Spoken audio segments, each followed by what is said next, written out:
They never imagined what was about to happen. What began as a simple university study turned into a descent into madness, abuse, and the darkest depths of human nature. This is the Stanford Prison Experiment, and what happened within those walls still haunts those who dare to uncover the truth. In 1971, psychologist Philip Zimbardo designed an experiment in the basement of Stanford University. He wanted to study how power and oppression could change people. He recruited volunteers and divided them into two groups, guards and prisoners. The prison was fake, but the horror inside was very real. The prisoners were arrested at their own homes, handcuffed and blindfolded before being taken to the makeshift prison. Once inside, their clothes were stripped away, their identities erased. They were given shapeless smocks and assigned numbers. From that moment on, they were no longer people, just prisoners.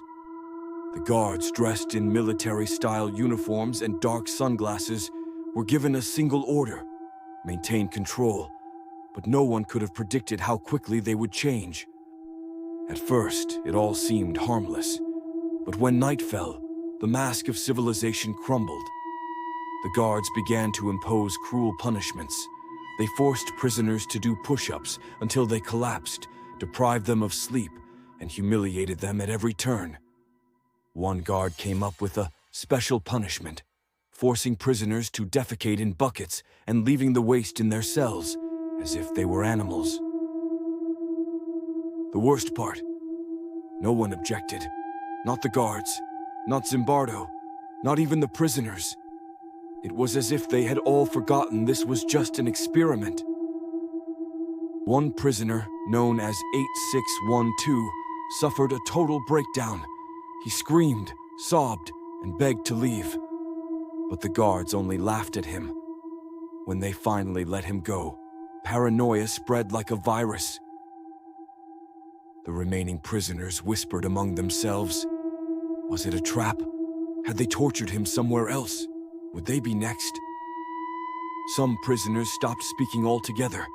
Others curled into fetal positions on the cold floors, broken shells of who they once were. The guards, meanwhile, grew even more sadistic. One night, they turned off the lights and began beating prisoners with makeshift batons. Shadows danced across the walls. Whispers, screams, the echo of boots on concrete. By the sixth day, hell had taken over. A visitor from outside saw what was happening and begged Zimbardo to stop. Only then did he finally realize the nightmare he had created. What did we learn?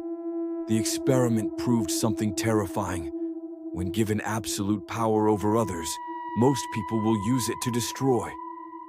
Since then, the Stanford experiment has been debated, criticized, and analyzed. But what truly haunts us is this question: if you had been one of the guards, what would you have done?